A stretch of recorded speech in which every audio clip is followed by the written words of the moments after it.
So thank you very much for joining us today. We will talk about retrofits in the shipping industry as one important way to decarbonize the shipping industry, which is responsible for around 3% of the global greenhouse gas emissions.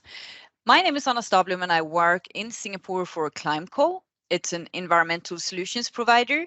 And with me today, I have my colleague Belinda from Marsoft, and she will take you through our shipping program that we have created together to support ship owners greening their fleets. I'm sure a lot of you listening are very familiar with carbon markets, but just to bring everyone up to the same level, we thought it would be a good idea to just give a quick overview. There are two types of carbon markets. We have compliance markets where the government or institutions such as the EU sets the rules, and we have voluntary markets where companies have set themselves voluntary decarbonization targets, such as net zero, for example, by 2050. The compliance markets are often a cap and trade scheme, such as the EU ETS, or it can be a carbon tax. There are no real overlaps between the voluntary markets and the EU ETS. However, it's important to note, of course, that you do get to pay for fewer allowances as your ship will be more energy efficient after installing retrofits. But important to note is, of course, that we cannot double count the greenhouse gas savings. So there will be no voluntary credits generated when you are sailing under the EU ETS. There are instances where the two markets, compliance and voluntary markets, meet insofar that you can buy voluntary carbon credits, and with them you can pay for your tax obligations. So that's what we're doing here in Singapore, and there are some other countries with that kind of regime. It means that you would support carbon projects in a country. It can be, for example, to save tropical rainforests that acts as a very important carbon sink, or you can plant mangrove trees that sequester a lot of carbon, or you can help fund new abatement technologies, and that's a little bit what we're talking about today. These types of projects have been around since the 90s, and they are a recognized important tool under the Kyoto Protocol and now also under UN's Paris Agreement to fight climate change. It is a market-based mechanism and is created to make up for the shortcomings of governments that have not put enough money into nature conservation or other types of decarbonization projects. And it's one of the few ways where you can get the private sector involved and help fund innovative abatement technologies. Ultimately, the idea here is that we have just one atmosphere and that we together must reduce CO2. And as a market-based approach would suggest, we will start with the cheapest ways to reduce emissions and work our way up the abatement cost curve, just like what you would do in your own home with, for example, changing the LED lights first, and then maybe change your boiler at a later stage. Or what will be happening as well with countries that are trading carbon credits. It means that someone who can reduce their emissions quicker and cheaper than others should get the financing first because of the urgency that we're in, while others that still need to find new technologies will be able to cut their emissions at a slower pace. In this example, we have a steel factory that has already done a lot to cut their own emissions, but because of a lack of technological advances, they now have emissions that would cost, say, $500 to lower. On the other hand, we have a shipping company that can install retrofits and cut their emissions by a further 5 to 10%, for example, and they can do it at a relatively low cost. So the steel plant will agree to fund the retrofit. As an example, Belinda will give you more, but low friction paint, for example, and get a carbon credit in return as they have contributed to overall lower emissions and at a lower cost than, say, $500. And in the meantime, of course, both companies will continue to work on their decarbonization strategy. Anna, can I ask you a quick question at this point? Sure. What What if a steel mill was located, for example, in Europe? Would that not also be under the EU ETS zone and therefore not allowed to use voluntary carbon credits? So thinking about the longer term, which industries would remain outside of market-based instruments and therefore they might be allowed to use the voluntary carbon credits? It's a great question, Belinda. Thank you for asking that, and it's important to clarify.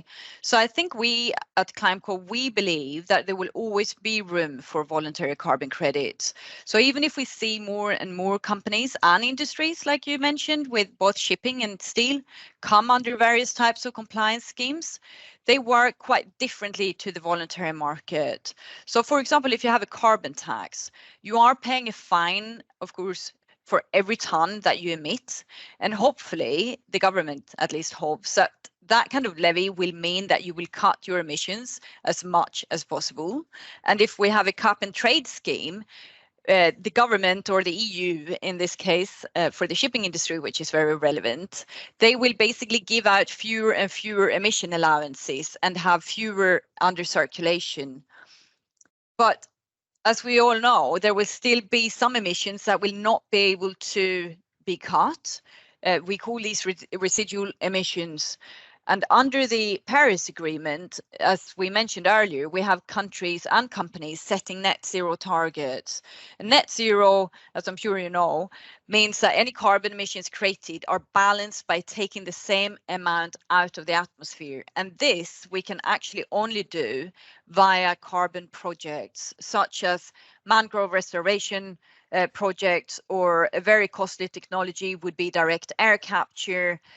And of course, here we are also big proponents of avoidance credits, that we shouldn't get all these emissions coming out in the atmosphere in the first place. So hence our energy efficiency savings. We do have some 4,000 companies now that have actually signed up to various initiatives, but one of them, and these 4,000 have signed up to Science Based Target Initiative. And they encourage companies to also consider historical emissions. So since the 1997 under a Kyoto Protocol, when they do their carbon accounting. And then they also encourage companies to look at reductions by funding high impact climate projects, such as our shipping project, to account for the company's entire supply chain. So this called beyond value chain mitigation is something that we talk a lot about at this point in the voluntary carbon market. And it is a very important thing for a company to do. And this, at this point, you can only do by funding voluntary carbon credits. So I hope that explains why voluntary carbon credits will still have a role to play. Thank you. So on that note, and that takes us quite nicely into what we are doing together with Marsoft. So we are creating one of these projects because we want to incentivize ship owners like yourselves to install retrofits by helping with, of course, it's still a relatively high upfront cost for these retrofits. And there are risks associated with these less mature technologies. Belinda will go through our GreenScreen program and how it works. But in summary, it calculates the greenhouse gas savings after the installation of retrofits.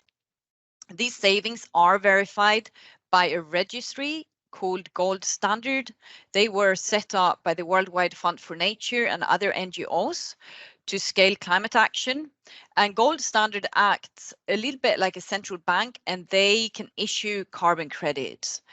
This program will run for 5 years, but it's also important to note that the voluntary carbon market is really putting emphasis that you will not get money for business as usual, and the retrofits eligible show that you have done more than business as usual and gone above and beyond, and that you're also helping to spur innovation. As most ship owners are not in the market to sell carbon credits, we at ClimeCo, we're one of the largest carbon credit traders. We will sell the credits in the market for you and share the revenue, so with the ship owner, and shorten that payback time for the initial investment. So to date, we have signed up around 700,000 tons of carbon savings from the ships that have enrolled in our program. And now Belinda will tell you more about how the program works and its benefits. Over to you, Belinda. Thank you very much, Anna. So Anna has described how ClimeCo brings value from their experience in the carbon markets to GreenScreen. And now we're going to talk about how we deliver value with the program itself. But to step back a bit, Marsoft has always focused on supporting clients as they make difficult market and strategic decisions.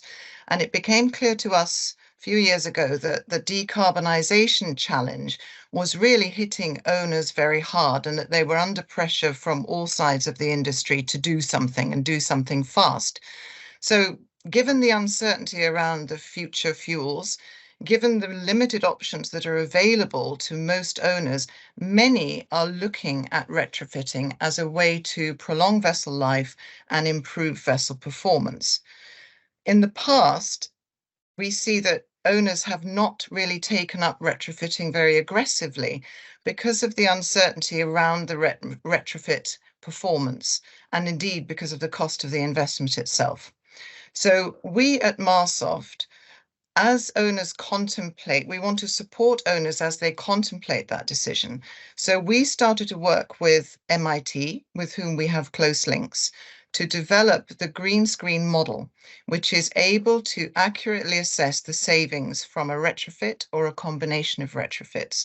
And the gold standard, which Anna talked about on the previous slide, has approved our model and takes the output of the model as evidence that those savings will be made, and they take that as the basis to award carbon credits. So that's how the program works. We have already signed up more than 100 ships, and for the owners of those ships, as you see from this slide, there are three main areas of value that we deliver under the program. Firstly, we deliver the savings, the accurate assessment of the savings, and therefore give confidence in the retrofit investment performance. Secondly, we verify the extent to which that investment is likely to pay off over the period of time of the carbon credit program. And thirdly, of course, we deliver cash, the value of the cash for the credits.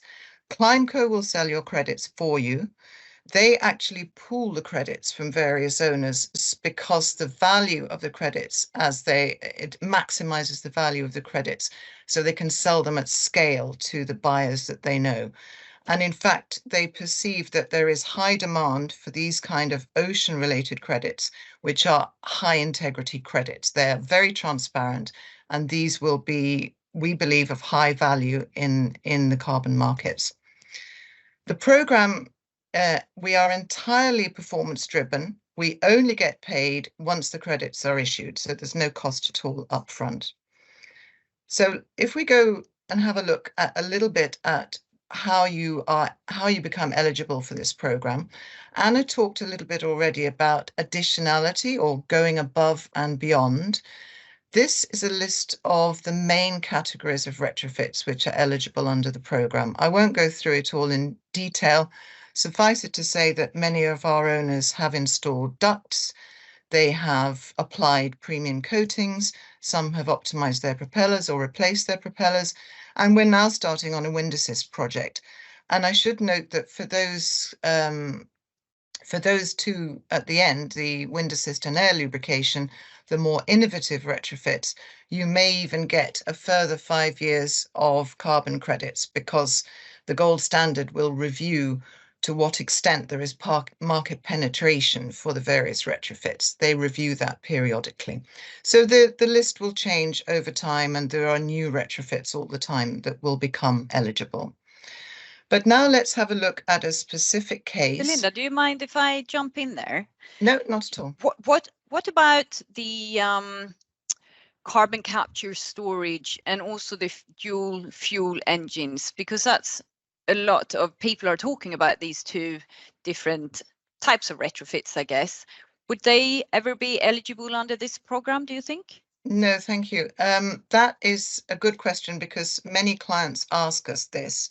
A lot of people are looking at carbon capture and storage. It's something really important for the future. Also, we get asked about fuel switching and whether that's eligible for the program. At the moment, this methodology is narrowly focused on ships on the water and physical retrofits, so not new buildings, and physical retrofits that lower the fuel emissions of the main engine, so the main engine consumption. So it's not auxiliaries, it can't apply to fuel switching or carbon capture. That's something for the future, and there will be other methodologies, and we'll definitely keep you posted as those are developed. Thank you. Thanks for that, Belinda. Okay, let's have a look at a specific business case and an example here to show you how the financial side of this works. So on the left-hand side in the green box, in this example, we are taking 10 vessels, relatively large vessels, either VLCCs or capes or large container ships, that will save 2.5 tons of fuel per day. They're steaming 250 days per year. And if you multiply the 2.5 tons by 3.1, that translates the fuel savings into carbon savings. And then we have a 5-year holding period over which the carbon credits are paid out. So the product of all those numbers in the green box is almost 100,000 tons of carbon saved over that period.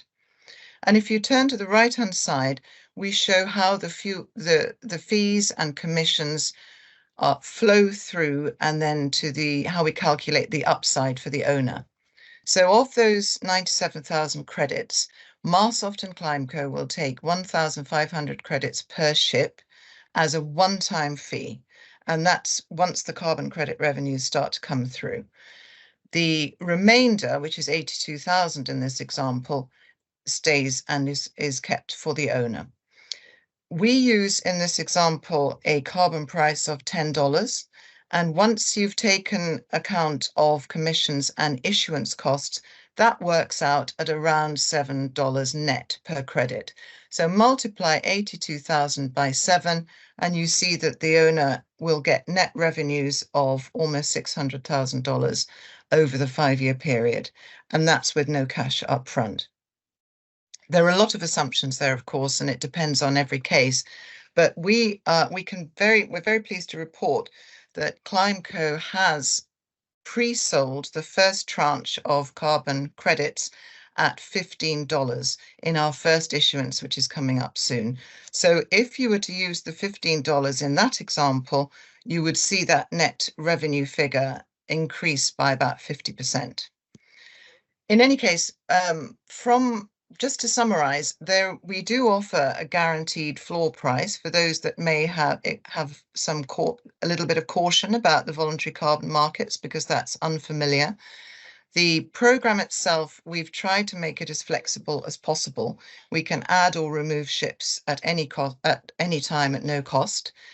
It's a very simple process. We try to take the burden off the owner in terms of resources as much as we possibly can throughout that gold standard process, which can be fairly burdensome, but we take that all off the owner.